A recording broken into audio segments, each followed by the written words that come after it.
Hi guys, welcome back to Maria Unleashed. In today's episode, I want to just wrap up my experience regarding moving to Spain because very often people ask, hey, is it worth moving to foreign places? And I'm like, well, it depends. So that's the thing. It really does depend on what you want and what you're looking for and why, the why behind everything. So if you do follow my podcast and if you've listened to the episodes where I talk about what it's like to move abroad, you heard me say it a lot. Now, is it worth moving to Spain in 2025? Well, let's look into it. As always, I'm going to give you my honest opinion based on my own experience. So I don't know what other people do or what they believe or what's written in books. I don't know. I like to just go there, check it out, make up my own mind, and then report back to you. So this is what you're going to get, right? So it can be completely different for you. And always keep in mind, it always depends on your budget. So if you have a bottomless budget where it's literally like, fuck you money, you are not going to have problems and you're going to have a great life no matter where you are. Probably. If it's just, regarding beautiful housing and getting the paperwork you need, because then you're just going to pay someone to get it done for you. So that all of the stuff I'm going to talk about won't concern you. Okay, so keep that in mind. It really depends. Now, I've just said it, a big budget helps. Obviously, I did not start with a big budget. So I don't know, I have this, like from experience, my very first time I moved abroad, I actually went to London and I located there with €1,500. That was my budget for moving abroad. Crazy, that was in 2012. But I'm going to talk about that at some point as well. But for today, we're going to focus on Spain. So I lived in Mallorca and on the mainland in Spain. And I'm just gonna talk a little bit about both because like in probably many countries, it depends where you are at in Spain. So every region basically has their own rules regarding housing, tiny houses, and stuff like that. So you always have to look into the specific region you want to go to. But in general, it's pretty much the same. At least now it all caught up. So, okay, let's jump in. So, Mallorca. I'm going to start with Mallorca. That was my journey. I first started out in Mallorca. I really loved the island. It was beautiful. For me personally, it was always like my little tiny Cape Town, like my European Cape Town. It's just not as crazy and impressive as Cape Town was, but it has flavors of it. So it reminded me immediately of Cape Town. And of course, I'm like, yeah, okay, I'm going to make this my home base for Europe. So, but again, because I've never been there, I've been there once, I believe, when I was 14. I can't really remember though, because Mallorca is a tourist destination and especially Germans, I love it. So, and that is also when I talk to my friends back home in Berlin, they're like, geez, when you talk about Mallorca, when I see photos, it's just so different to what I made of it in my head. So a lot of people confuse it. Well, it depends where you are. But yeah, a lot of people, when I say Mallorca, are like, Ballermann, drunk people, crazy people, this very disgusting tourism that destroys the entire island. Well, yeah, Mallorca has that, as many places, have it. But it is not everywhere. It's not on the entire island. So there are actually beautiful parts. Even the tourist parts are beautiful if it weren't for the tourists. I'm sorry, but it's true.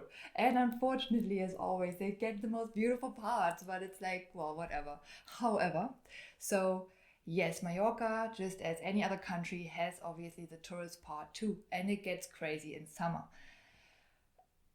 That's usually the time when I leave, to be honest. So people come, and that's for me, I don't know, man, but everyone has to make that decision for themselves. But for me, it's summer, it's just crazy. And I'm happy to just go back, see my family, or travel, a bit more somewhere else. But like July and August in Mallorca are actually pretty hectic. Way too many people, way too hot. Everything is packed. You don't have any parking. You don't have any, meeting, like casually meeting your friends in Palma, in town somewhere, becomes a whole new level of organization and how to get there. And it's just, literally just like in Berlin, where I stayed with a friend who lives in Palma and or a little bit like 10 minutes away by car. And I wanted to just drop in a yoga class and be like, hey, you know what, I'm so close now and it's starting. I had like 40 minutes or so. I'm like, I'm totally gonna just join the yoga class. Awesome. So I drive there. And in the end, I missed the entire class because I was driving around looking for parking and I couldn't find anything. And I was like, are you kidding me right now? That was so like it was in Berlin. And that's exactly why I didn't want to be there anymore. Like more issues like that. But it was just so annoying to like spend hours, like hour and 50 minutes every commute back and forth. So if it goes well, if you had issues along the line, then it's like more like 2 hour commutes each way. And then if you drive by car, you're just stuck in traffic all the time and it just takes forever to find parking and it's just crazy. And then I sometimes park like 3 kilometers away and then it's just like every day it's somewhere else. And I'm like, literally I had to take pictures of where I'm at because I was like, where the fuck did I leave my car? Because at some point you just cannot remember. And at some point, like especially coming from London and then Berlin, I'm like, no, I don't want that anymore. I want to be half an hour away from everything. An hour max. Like, that's Mallorca for me. It's funny though, because people over there are like, what? 45 minutes? No, and it's like they make a big deal of like, what? I need to drive 45 minutes? And I'm like, what do you mean? It's just 45 minutes. That's awesome. So yeah, it's interesting how spoiled one can be, right? If it's, of course, but I get it because when I lived there, 45 minutes seemed a lot for me too. So I'm like, yeah, okay. So, and that for me was just like this whole new level of freedom and of time efficiency as well, because I didn't want to be driving around and spend half of my day in public transport or my car. And yeah, just being away 30 minutes from everywhere, like from the mountains, from the coast, from the city, that's amazing. From the friend. I mean, just in like my boyfriend and I, we lived an hour and a half away in Berlin. And we lived in the same city. And it's an hour and a half one way to get to the other person. And just like, no, I didn't want to have that anymore. I just wanted to make better use, with my time, use it just smarter than that. So yeah, Mallorca came in. I loved it immediately. The landscape, the nature is incredible. It is so beautiful. It's so beautiful. It really is. I love it. Every season as well. Like again, summer is for me actually not even the best part. I really fell in love with the winter months in Mallorca or the Mediterranean Sea in general. Such mild, beautiful climate. It's just like eternal spring and oh, I love it. It's beautiful. I'm like getting goosebumps even. So yeah, love it. Again, everything seemed fine. It's also, or it used to be, that changed a lot during COVID. It was way cheaper than Berlin and London. So it was just like, hey, that's amazing. I can literally spend the same money I spent in Berlin and now live first row right by the ocean. I mean, and that's where I want to be, right? I wanted to be close to nature. I wanted to be close to the mountain, close to the ocean. And then the city was nice to get to, but that wasn't even like a big deal for me. I was happy to take public transport even into the city, like so I can meet friends, have a night out, and then go back by train or what. And most people hate it. They're like, public transport sucks, what. But honestly, I was so glad it existed or it still exists. So for me, it's like awesome. And then because no one uses it, you always have a seat. You have the most beautiful ride across the island. So I was always actually looking forward to this time on the train. Funny enough, in Berlin and London, never. But in Cape Town, no, in Mallorca, it was always like, oh my god, like why are you guys complaining so much? And for me it was more like it was really like just a nice relaxed drive and looking out the window. I'm like, wow, it's so beautiful. So yeah, again, for me it was a yes all the way. Well, then COVID happened and everything changed. So also what was very important for me was that I was able to found my business there, or to register my business there, or not just work from there, but really be like located in Mallorca or in Spain, because it belongs to Spain. So I wanted to know, okay, what's the taxation like, what's the law, what's happening with online work in general. Is it complicated? What's happening? Is it complicated to open a company? Because in London, for instance, it was super straightforward, the easiest I have ever started my business, and I've started a few ones now, and London to this day was the easiest to start and to maintain it. Actually very straightforward, very just efficient, as in like, hey guys, we want you to work, we want you to make a lot of money, let's go. Now Berlin, on the other hand, completely different story. Or Germany, people don't want you to be self-employed. People don't want you to be outside of the system. You are supposed to be inside of the system. So everything is extra hard. So founding a company, it costs you even 25k. And yes, there are ways around it, and you can split it and 12 and a half here and then, the rest there. And I'm like, why is everything so complicated? But that for me is really Germany. Like they really managed to, become this, everything like, why easy if you can make it complicated? That's pretty much what I think of when I think of Germany. It's like business-wise, at least. I'm like, no. However, so I knew, okay, it's not always as easy as in London. Because of that, I first found it in London, and then I found it in my home country, and then also later on in Cape Town. And well, there are differences a lot. Even though it's in Europe, like just within Europe, like South Africa is a whole new level of difference, but just within Europe, you can actually say there are a lot of differences happening as well. And I knew, okay, I definitely have to check that first, because I don't want to live there and then, go through the struggles I went through in Germany. And that was for me no go, never ever again, ever, until that changes. So yeah, that's why I also decided to talk to people, Spanish people, like local people, but then also expats, because usually, and I knew that from Ireland, because the local people usually get other tax rates than foreigners. So in this kind of stuff, you want to be aware beforehand. So before you start, you want to know what the rules are for you specifically, because because when you are asking locals, even though it's the European Union, it might be different for people who are actually born there and who are passport holders, right? So you do have to double check that. And I did. And that's why I spent time talking to locals, but also to expats, and especially also people who relocated from Germany to Mallorca or to Spain. It's just, because I knew I had to go through this process as well. As a German, obviously I want to ask other Germans who did it to then compare, okay, what's going to happen, their business, my business. Also listen to all the stuff that went wrong in their cases. And yeah, again, it saved me definitely a lot of money to listen to that and to spend time to really find people, talk to them, and just, really, be a little bit more invested before you really move there, to just really find out what's going on. But then again, COVID happened and everything changed. So before COVID, in 2019, I spent some months there, Mallorca, just to double check, do I like it? I wanted to be there just throughout the year. So I spent a month in April, I spent another month there in August, and then I wanted to go there again in January. And then I couldn't, because COVID kind of started, and I was like, okay, what the fuck? So then, 3-4 years passed until I could go back.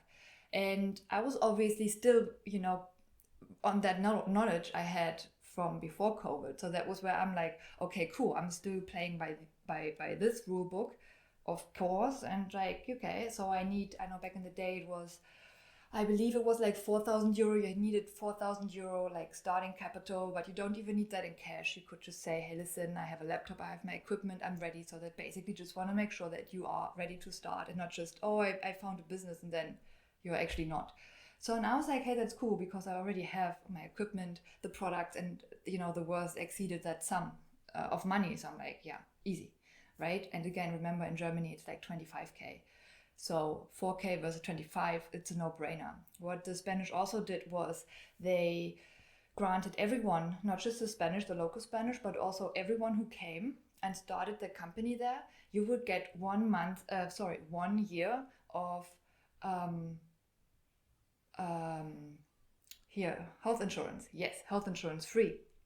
So again, in Germany, for instance, you have to have this health insurance, and it's kind of dictated which one you have. You can choose of like, I don't know, maybe 5 different ones, but they're pretty much the same and they all suck, in my opinion.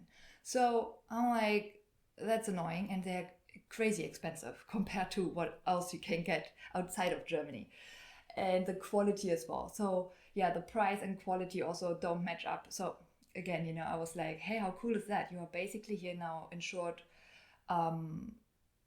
like via the government, and so you have one year to figure it out, to see how it goes. And yes, 1 year goes by very fast. So yes, you want to also make sure you get enough money in, and you want to plan ahead and put a little money aside for that. But it was still nice to see like, hey, it's almost like a little goodie, a little bit at least, right? I'm like, hey, cool, I like that, right?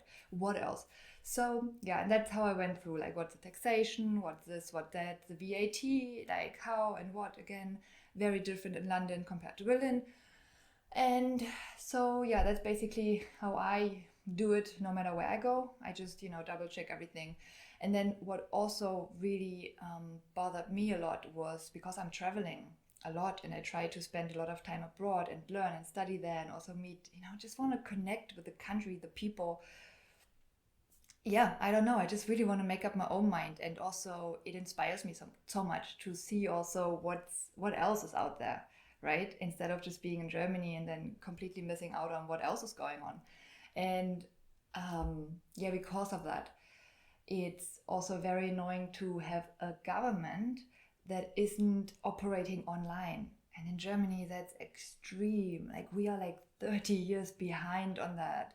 And it's ridiculous, you guys. Like, when I was 20 and moved to London, we were already signing housing contract, like rent, like the rent contract, like digitally, like done.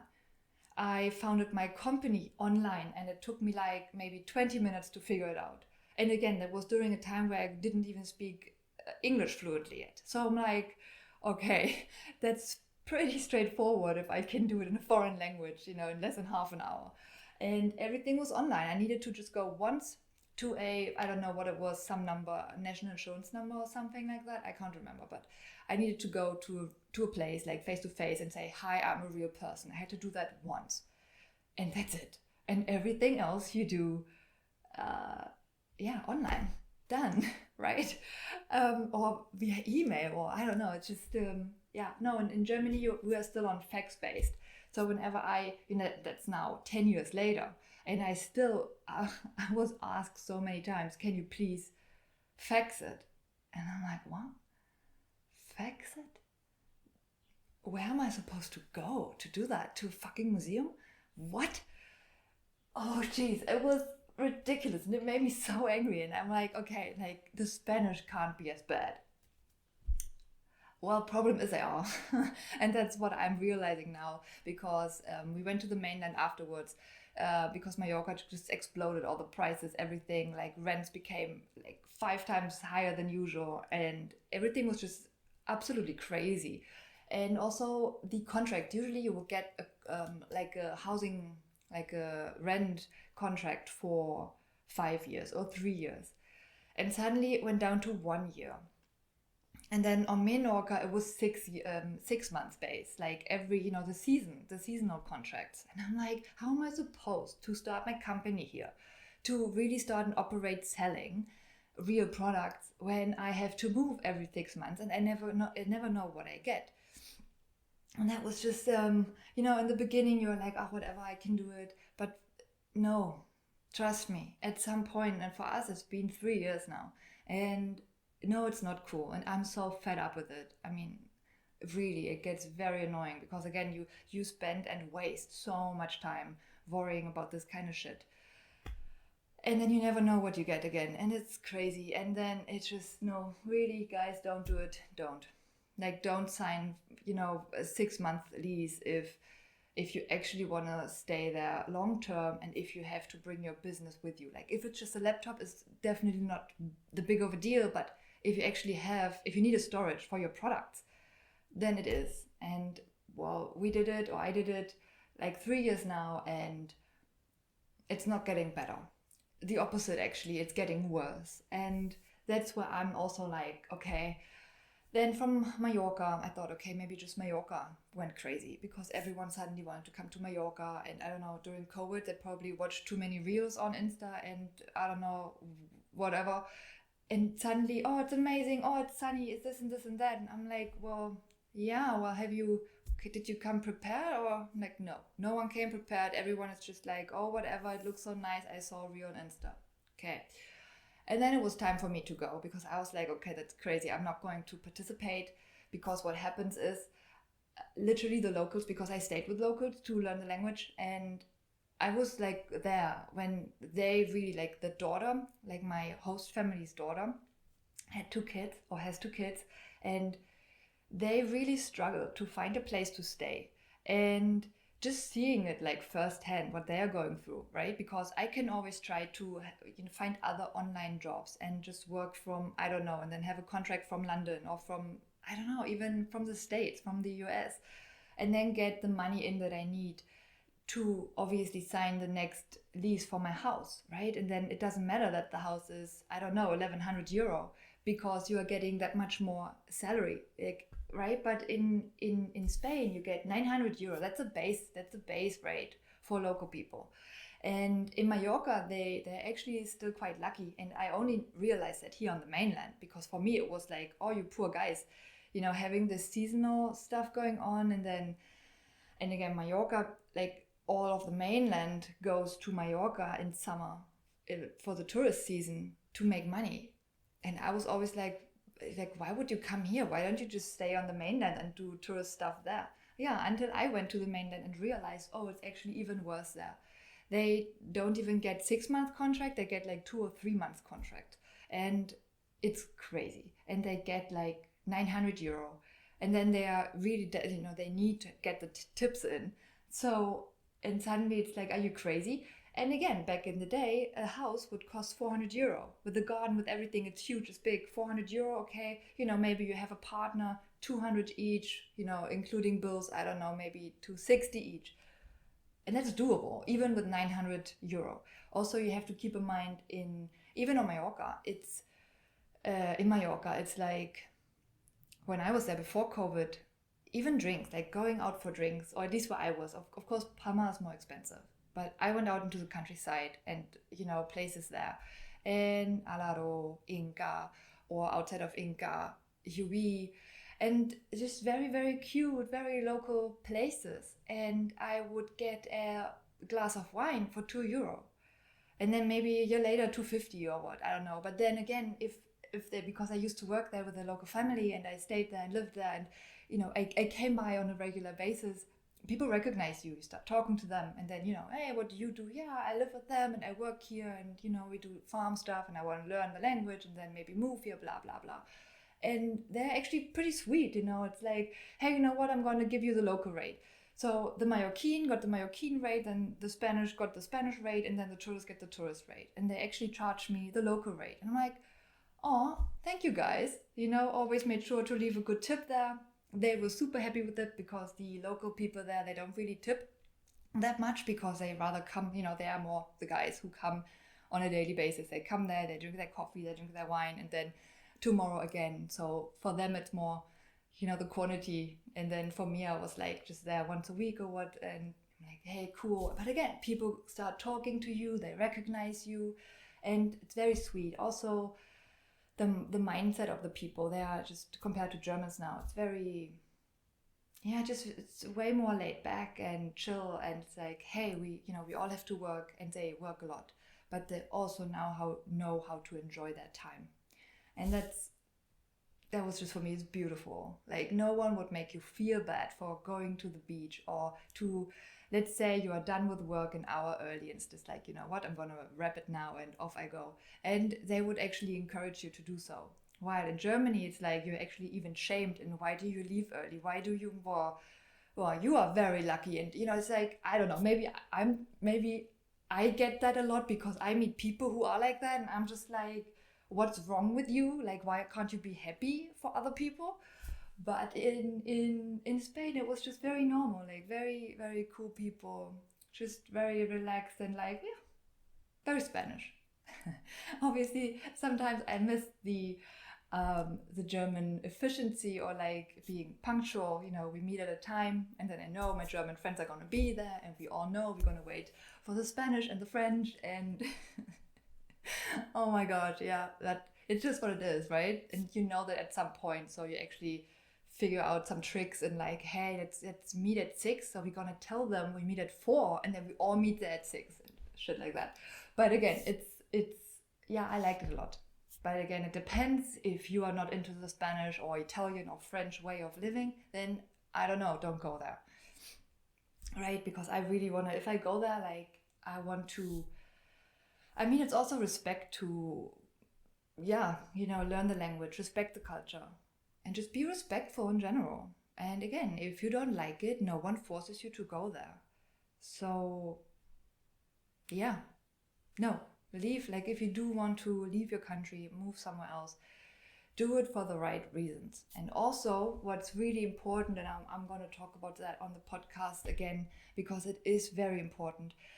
All of this, like we have as expats, we have this responsibility where we can't just go to places with our fancy contracts and salaries and then, raise the price for living so much. So let's say if a house costs 400 euro, or a flat, doesn't really matter, a house in the countryside or a flat in the city, and you come with your, I don't know, 3,000 euro salary every month, because again, most locals don't get that.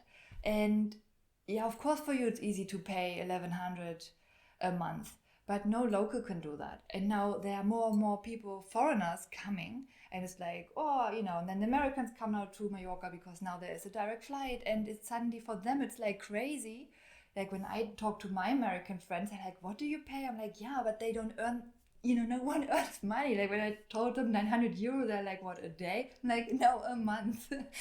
So it's like, really keep that in mind, because if you are planning on living there, at some point you might be in that situation, and you are, I mean, first of all, again, like the respect part, respect it. Like, don't you offer, I don't know, 50 bucks more a month, but not double or 3 times as much, because it's gonna ruin the rest of the island. Like, all the locals are gonna be fucked. You are going to fuck them over. And I just remember that's one of the reasons I left Berlin, because I couldn't find a place anymore for the money I could spend, right? And you mustn't forget, that's just rent. Like in Berlin, a lot of people are renting. And then after 10 or 15, 20 years, the place isn't mine. I would pay more into my own house, of course, but I'm not paying a ridiculous amount every month to someone else, to strangers, to then, get a letter saying, oh, sorry, we evict you because we are selling, or shit like that. I'm like, well, great, thanks very much. So yeah, and that's also in Berlin, you have so many empty buildings with no one in there, and so many people and families looking for housing, and it's like, it's crazy. And then you see more construction sites. I remember telling my boyfriend and my friend, like, oh my god, I saw, they're building here, maybe they're gonna be flat there, we can afford. Of course not. Like, they were sold already to people from the US, I don't know, somewhere, Dubai, Russians and stuff like that. And it's like, hey, you know what, I don't know, why don't you buy places where you live? I don't know, but can we just make sure that maybe everyone who actually lives and works here locally gets a place to stay? I mean, is that too much to ask, right? And because I was so annoyed with that, and I totally know what that's like, because I've been there many times actually, I don't want to do that to other people. And again, I knew that I'm not gonna do myself a favor when I pay. Like at the moment, or back then, it was probably possible to pay more, but then again, at some point, I don't wanna. Like, I wanna. Why would I make my life more complicated? Because that's literally what's happening. Like, it gets more and more crazy, and people are struggling more and more. And then, if I want to stay there, I'm going to be in trouble as well at some point. So why, I'm not participating in that. And for me, then it was sad, because I really found a lot of cool people there, made friends, and just, yeah, built myself a little community over there. Really got to know the island, and it was really nice. Also, the connection back to Berlin was great. So I could actually see my family more than once a year, which is amazing. And yeah, then it was basically okay, I have to leave again. And off we go, finding hopefully some place where we can stay permanently. And we went to the mainland. And yeah, it's actually same story, same shit, really. It's just even crazier. I didn't even know it can get any crazier. But yeah, so we've been here the entire year now, driving around Spain, looking for the next permanent place for us to stay. And there are beautiful, beautiful places for sure. And I'm very glad that I saw them and now I know. But it's also a different thing to really stay, because in the beginning, so because it's almost been a year, and in the beginning, I remember I came here and I was like, oh wow, this is so peaceful, it's beautiful, you can really look so far, almost a bit like in Africa where you have just the horizon and no buildings, no nothing. On the other hand, if you do have a job that requires you to travel, or where I am a person, I like socializing, and that's also where I get my jobs, where I find clients, and because it happens, and again, it's such a natural flow. I really like to keep that up, because it's a lot of fun for me, it's easy for me, and that's just me being me. So I definitely realized that it's a nice place to maybe stay over the winter, as in like, yeah, taking a few months and just enjoy nature and the quiet, really, because that's what you can definitely do here in the on the west coast on Spain mainland. So just we are just 4 hours away from Portugal, and located at the moment between Tarifa and Cadiz. And yeah, it's beautiful, very beautiful. Unfortunately, it's just very remote. In winter, everything is closed. It only opens for 2 months a year. It gets crazy. Again, like the tourism here is just as bad, if not worse, really. And yeah, the connection is really shitty to Berlin, at least. And again, in the beginning, I was like, hey, no, we can make it work and we will find a place. And turns out over here, it's actually even worse than in Mallorca.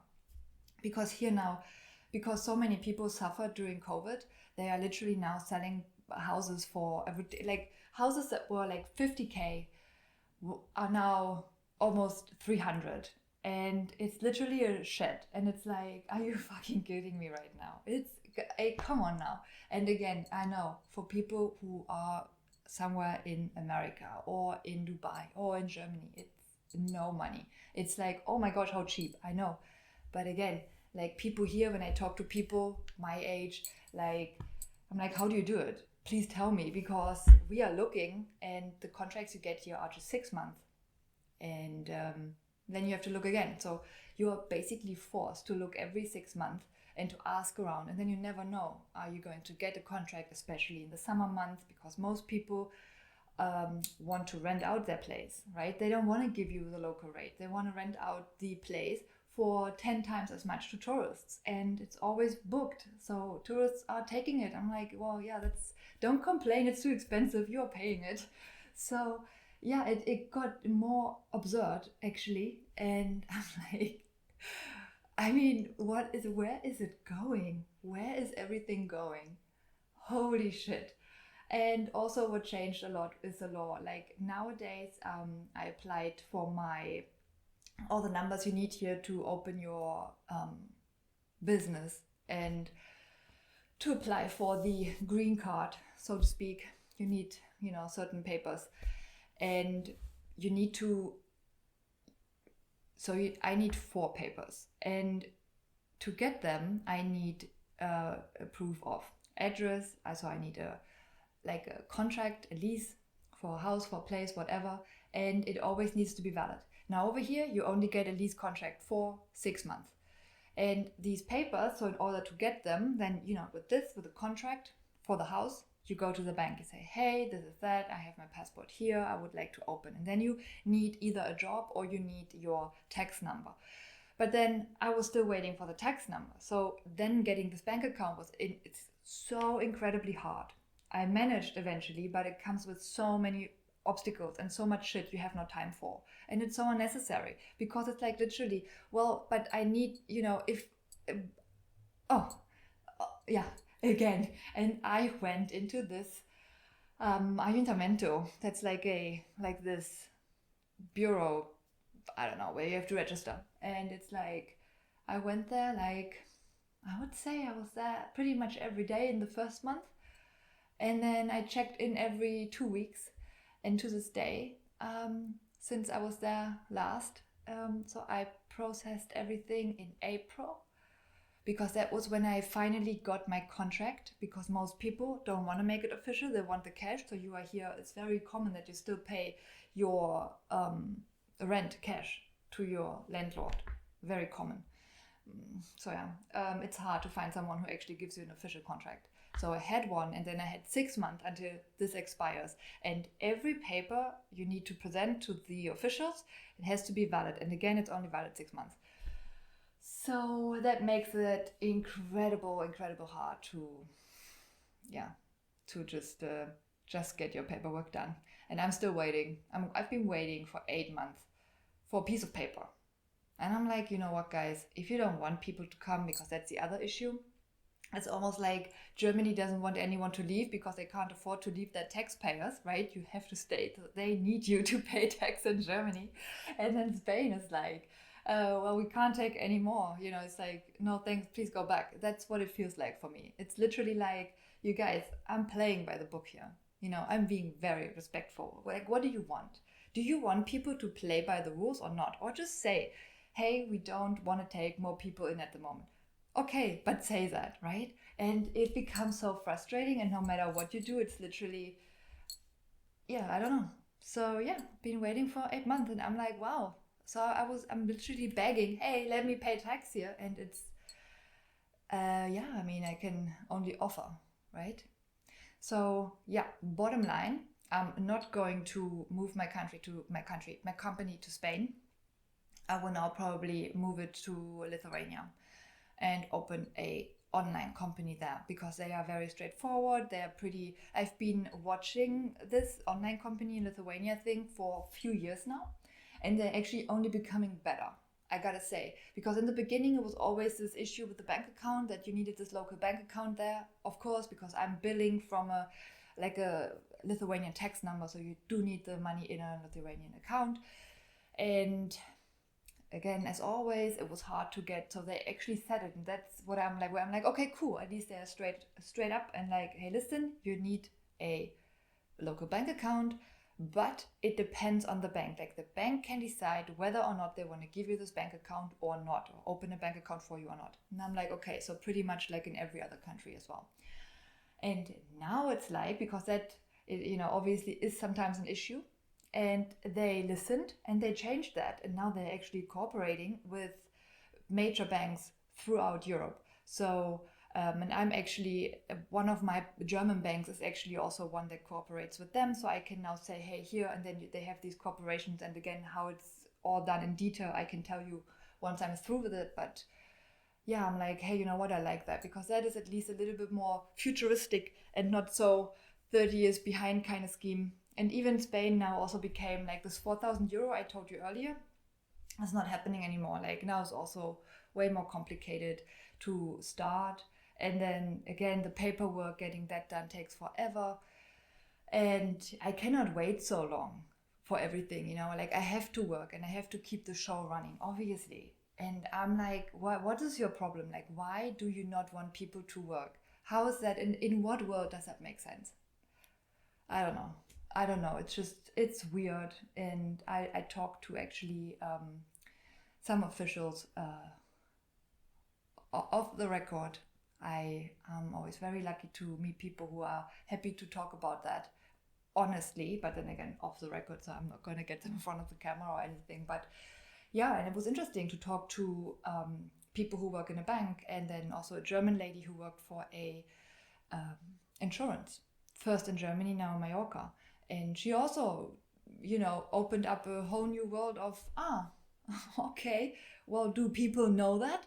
You know, no, they don't. So yeah, it's very, very interesting what you get and what you find out. And then it's like, why do we make our life so complicated?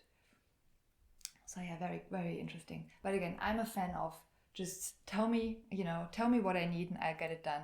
If you don't want any Germans in your country, just say it and I know, right? But I hate this chasing a ghost, this like, oh, I'm made to believe, yeah, you can get the visa, but in reality we already know that you're never going to get it because your country actually forbids us to take on more Germans and stuff like that. Or like with the insurance, it was like that as well. Like the German insurance don't want Spanish insurance to insurance me, the German guy or the German person, because too many Germans did that. Because again, insurance very expensive in Germany, very affordable and good in Spain. And many people actually then opened a bank account in Spain and got the insurance from Spain. And well, the system, how it works in Germany, you have to be part of it. Like it only works if everyone is participating. And the more people say, no thanks, I don't want this, the less it works. And then it just, comes down crumbling. And so they don't want you to have this, foreign contract or foreign insurance or foreign bank account and what. And it's like, interesting. Okay, thanks very much. Great that I can decide that for myself. So yeah, it's interesting. But again, I'm going to share more. But for now, I would probably say it depends on your business, whether or not it makes sense in 2025 to open a business in Spain, also to move here. Again, if you have all the money, it doesn't really matter.